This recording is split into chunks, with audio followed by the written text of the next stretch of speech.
రష్యాలో ఆర్మీకి చెందిన హెలికాప్టర్ ఒకటి కూలిపోయింది. యుద్ధ విమానాల విడిభాగాలు తయారు చేసే కంపెనీకి చెందిన సిబ్బందితో ప్రయాణిస్తుండగా ప్రమాదవశాత్తు ఓ ఇంటిపై కూలింది.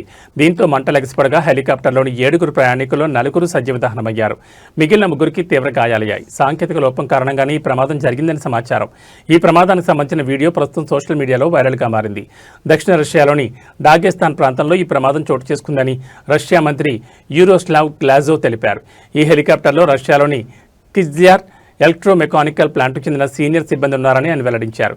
కాగా సుకోయ్ మరియు మిగ్ అటాక్ ఎయిర్క్రాఫ్ట్లకు అవసరమైన గ్రౌండ్ కంట్రోల్ మరియు డయాగ్నోస్టిక్ సిస్టమ్ను క్లిజ్యార్ ఎలక్ట్రోమెకానికల్ ప్లాంట్ తయారు చేస్తోంది.